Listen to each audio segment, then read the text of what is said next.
বর্ষাকাল মানেই মনটা ভাজা বা পকোড়া পকোড়া মনে হয়। আমরা অনেক রকম পকোড়া বা চপ খাই, যেরকম আলু, বেগুন, পেঁয়াজ, মোচার, লঙ্কা ইত্যাদি ইত্যাদি। কিন্তু আজকে আমরা বানাবো কুরকুরে কর্ন ভাজি বা পকোড়া। দারুণ স্বাদের এই পকোড়াটা। Hello everyone and welcome to my channel. চলুন তাহলে আজকে শুরু করা যাক রেসিপি। সবার প্রথম এর জন্য আমাদের লাগবে কর্ন। আজকে আমি নিয়েছি ফ্রোজেন কর্ন। এটা ফ্রেশ কর্ন হলেও খুব ভালো হবে বানাতে। তো এই কর্নটা আমরা সর্বপ্রথম একটু ক্রাশ করে নেব। এটা সব সময় আমরা ভালো করে বাটবো না, একটু ক্রাশ করব। তো এই জন্য আমি একটু মিক্সিতে এটা নিয়েছি। এবার এটাকে ক্রাশ করে নিয়েছি। এবার আমরা এর মধ্যে মিক্স করব কিছু ইনগ্রেডিয়েন্ট। এবার লাগবে কিছু বাদাম। এটা আমি কাঁচা বাদাম নিয়েছি। তার সাথে নেব কিছুটা আদা আর কাঁচা লঙ্কা। এই কাঁচা লঙ্কাটা পছন্দ মতো কম বেশি করা যেতে পারে। এবার এটাকে আমি একটু হাফ ক্রাশ মতো করে নেব। পুরোটা ভালো করে কিন্তু বাটা হবে না, এটা কিন্তু একদম কোর্সলি গ্রাইন্ড করতে হবে, কিংবা যদি আপনি হাতে থেতেও করতে পারেন সেটাও করা যেতে পারে। এবার এর মধ্যে অ্যাড করে দেব হাফ চা চামচ হলুদ আর হাফ চা চামচ লাল লঙ্কার গুঁড়ো। তার সাথে 1/4 কাপ আমরা অ্যাড করে দেব ডেসিকেটেড কোকোনাট, ফ্রেশ কোকোনাটও ইউজ করা যেতে পারে।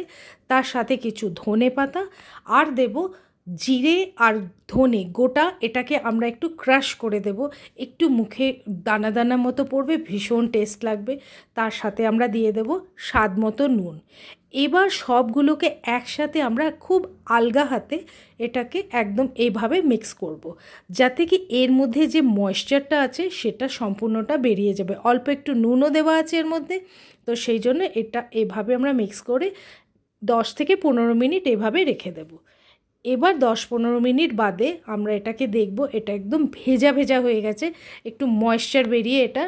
এবার এর মধ্যে অ্যাড করে দেব 3 চামচ মতো বেসন, ছোট, এটা কিন্তু ছোট চামচ। আর তার সাথে 2 চামচ চালের গুঁড়ো। এটা আমি একদম চা চামচ নিয়েছি। এবার এটাকেও আলগা আলগা করে এভাবেই মিক্স করতে হবে। ঠিক এভাবে আস্তে আস্তে মিক্স করতে হবে এটাকে। ঠিক এভাবে মিক্স করতে করতে সমস্ত বেসনটা আর চালের গুঁড়োটা এর মধ্যে আস্তে আস্তে আটকে যাবে। ঠিক এভাবে। তো এবার এটাকে আমরা এভাবেই ফ্রাই করব। দেখবেন হাত একটুখানি এগুলো আটকে যাচ্ছে, কিন্তু খুলে পড়ে যাবে না, জাস্ট হাত দিয়ে একটুখানি চাপলেই হবে। ঠিক এভাবে এটা আটকে যাবে। তো এবার আমরা এটাকে ফ্রাই করব। রাফলি এটাকে আমরা শেপ দেব। আমরা গোল লম্বা কিছু শেপ করব না, এমনি তুলবো আর এর মধ্যে দিয়ে দেব কড়ার মধ্যে মিডিয়াম হট অয়েলে। ঠিক এইভাবে আমরা সবগুলোকে দিয়ে দেব, যেগুলো তেলের মধ্যে যতটা দেয়া যেতে পারে। কর্ন পকোড়া বা ভাজিটা ভীষণ টেস্টি একটা পকোড়া। এটা যে কোনো সময় ঘরে বানানো যেতে পারে খুব ইজিলি, কেন কি সবই খুব সিম্পল ইনগ্রেডিয়েন্টস দিয়ে এটা বানানো। তো আমরা চায়ের সাথে বর্ষাকালে ইজিলি এটা বানিয়ে এটার মজা নিতে পারি। তো এভাবে বড়াগুলো আমরা সবের মধ্যে দিয়ে দেব। এবার আমরা এগুলোকে ফ্রাই করে নেব। যতক্ষণ না এটা পুরো ব্রাউন হয়ে যাচ্ছে এবং কুড়কুড়ে হয়ে যাচ্ছে, ততক্ষণ আমরা এটাকে ফ্রাই করব। এই পকোড়াটা চায়ের সাথে তো খাওয়াই যেতে পারে, কিন্তু এর সাথে যদি একটা ডিপ থাকে না, সেটা এটার টেস্টটাকে একদম ডাবল করে দেবে। তার জন্য আজকে আমি একটা ডিপ রেসিপিও শেয়ার করব। এই পকোড়াটার সাথে গ্রিন চাটনি দিয়েও খাওয়া যেতে পারে, এবং যে কোনো পছন্দের চাটনি দিয়ে এটা খাওয়া যেতে পারে বা সস দিয়ে। কিন্তু আজকে আমি একটা ডিপ বানাবো, সেটা প্লাস এর মধ্যে একটা রসুনের চাটনি বানাবো, সেটা দিয়ে আমরা এটা খাবো। তো আসুন, এই বড়াগুলো আমাদের এখন হয়ে গেছে, আমরা এটাকে বার করে নেব।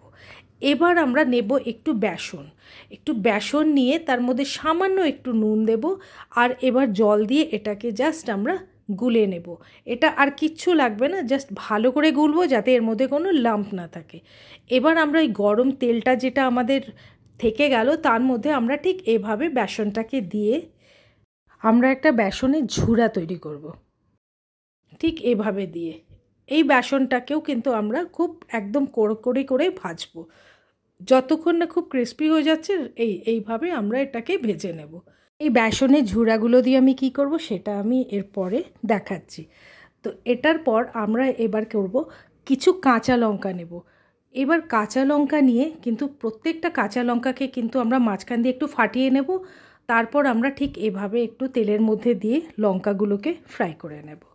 ঠিক এভাবে রসুনেরও কিছু কোয়া আমরা বার করে নিয়ে ঠিক এভাবে একটু ব্রাউন হওয়া পর্যন্ত আমরা এটাকেও ফ্রাই করে নেব। এবার আমরা একটা গ্রাইন্ডার জার নেব, তার মধ্যে এই যে বেসনটা যে আমরা ভাজলাম ঝুড়াটা সেটা দিয়ে দেব। এবার এর মধ্যে অ্যাড করে দেব রসুনগুলো, আর তার সাথে এর মধ্যে অ্যাড করব একটুখানি 1 চামচ কাশ্মীরি রেড চিলি পাউডার আর একটুখানি নুন। এবার দিয়ে এটাকে আমরা খুব ভালো করে গ্রাইন্ড করে দেব। তৈরি হয়ে গেল আমাদের ড্রাই একটা রসুনের চাটনি। দারুণ টেস্ট এটা আমরা এবার এই পকোড়াগুলো যে হয়েছে তার উপরে আমরা লঙ্কাগুলোও দিয়ে দেব, আর তার সাথে এই ঝুড়াটাও দিয়ে দেব। এর সাথে পকোড়াটা খেতে এত টেস্টি হবে। আর তার সাথে আমরা যে ডিপটা বানাবো, এবার আমি ডিপের প্রিপারেশনটা বলছি। এবার একটা মিক্সিং জারে আমরা নেব কাজু, পনির, কিছুটা রসুনের কোয়া, আর নেব হচ্ছে চিলি ফ্লেক্স। তার সাথে অ্যাড করে দেব নুন, আর দেব এর মধ্যে একটু দুধ, এটার একটু কনসিস্টেন্সিটা পাতলা করার জন্য। এবার আমরা এটাকে খুব ভালো করে মিক্স করে নেব।